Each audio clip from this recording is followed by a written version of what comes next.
నిరుపేద కుటుంబంలో పుట్టిన ఆ విద్యార్థిని ఎప్పుడు బాధపడలేదు. తన చదువు కోసం తల్లిదండ్రులు పడ్డ కష్టాన్ని గుర్తించి బాధ్యతగా చదువుకుంది.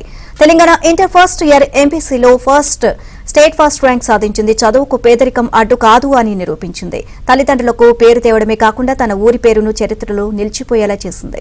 చదువులో డైమండ్ల మెరిసిన ఆ సరస్వతి పుత్రిక వర్షిని కొల్లాపూర్ వాసులందరూ అభినందనలతో ముంచెత్తారు.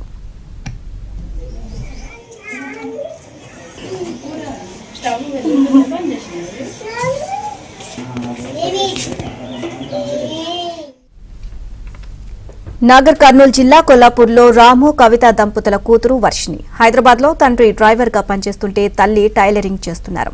ఆర్థికంగా ఎన్నో ఆటంకాలు ఎదురైనా తన కోసం తల్లిదండ్రులు పడుతున్న కష్టాలను గమనించిన వర్షిని చదువుపై పూర్తిగా దృష్టి పెట్టింది. ఇంటర్ ఫస్ట్ ఇయర్ ఎంపీసీలో 470కి 469 మార్కులతో స్టేట్ ఫస్ట్ ర్యాంక్ సాధించింది. పేద కుటుంబంలో పుట్టిన ఆత్మస్థైర్యంతో స్టేట్ ఫస్ట్ ర్యాంక్ సాధించిన వర్షిని కాలేజీ యాజమాన్యం, కొల్హాపూర్ వాసులు అభినందిస్తున్నారు.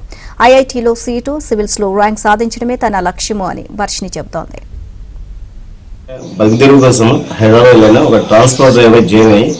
ఒక పాపను మనం చదివిదామని ఆమె సంకల్పంతో ఆమె చదువుకుందాన్ని కష్టపడుతుంది. దానికోసం నేను కృషి చేస్తున్నాను. ఏమైనా కష్టపడి చదివిస్తానని కాలేజీలో జాయిన్ చేశాము.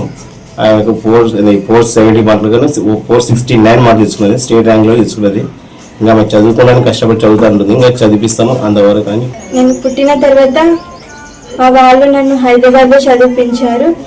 నేను ఫస్ట్ క్లాస్ నుంచి 5th క్లాస్ వరకు ప్రైవేట్ స్కూల్లో చదివాను.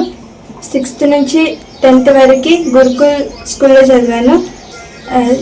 ఇంటర్లో నేను నారాయణ కాలేజ్లో జాయిన్ అయ్యాను. అక్కడ నాకు సీట్ వచ్చింది. మా డాడీ కంపెనీలో డ్రైవర్. నన్ను బాగా చదివించాడు. అతను బాగా కష్టపడి నన్ను చదివించాడు. నేను అందుకే స్థాయి